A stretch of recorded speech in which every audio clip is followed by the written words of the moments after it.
Greed can be a powerful ally. Hey guys, welcome back to another video. Master Aiden Kenobi here. Today we will be talking about what if Qui Gon Jinn survived in the Phantom Menace. I hope you guys will enjoy this fascinating theory, and without further ado, let's get on with the video. Today our theory starts near the end of the Phantom Menace. Darth Maul has just kicked Obi-Wan and he has fallen several stories down, just like the normal timeline. Only this time, when he jumps back up to the same platform as Qui-Gon and Darth Maul, he uses force speed to catch up with the two, just as he did earlier in the movie when running away from the destroyer droids.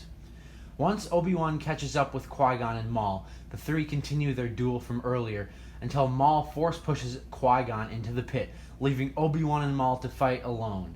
Unknown to Maul and Obi-Wan, Qui-Gon caught onto the same part of the side of the pit as Obi-Wan did in the original timeline.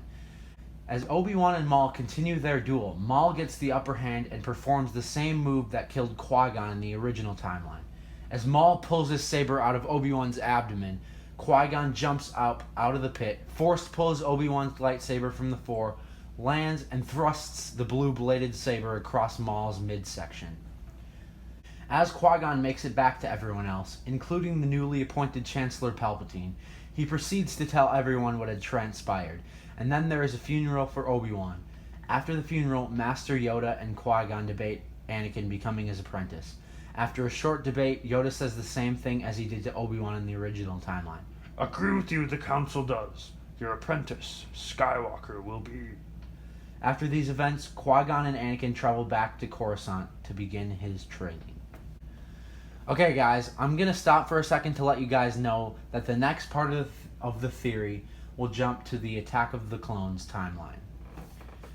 After many hard and intense years of training, Anakin has become a very wise and powerful Padawan under his master Qui-Gon Jinn. The beginning of the Attack of the Clones timeline will be very similar, except the opening scene we will see Anakin and Qui-Gon land on Tatooine. After the Jedi ship lands on the very familiar desert planet, the two Jedi will then seek out Watto, just as Anakin did in the original timeline. Upon meeting Watto, this time he recognizes the two right away because of Qui-Gon being there. He immediately proceeds to tell them that he sold Anakin's mother Shmi to the Lars family. After a brief encounter with the Toydarian, Qui-Gon and Anakin would proceed to the Lars family homestead.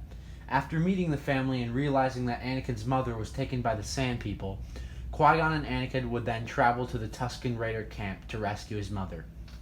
Luckily, these events would take place only 2 weeks after Shmi was taken, so her injuries would not be as gruesome as they were in the original timeline. The two Jedi would then rescue Anakin's mother and take her back to the Lars family to tell them of what had happened.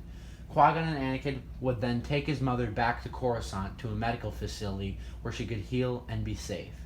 The two Jedi would then receive a mission from the Jedi Council. This mission would be the same mission Anakin and Obi-Wan received in the original Attack of the Clones movie. Anakin and Qui-Gon would then travel to Padme's apartment to protect her from the bounty hunters trying to assassinate her. After the poisonous worms try to kill Padme, the same events would transpire as in the original timeline. Qui-Gon would jump out of the window onto the droid, leading all the way up to Jango Fett shooting Zam Wesell with the toxic dart. Alright, so now I'm going to assume that Qui-Gon was sent on the same mission that Obi-Wan was in Legends, where he's sent to Dexter Jettster's homeworld.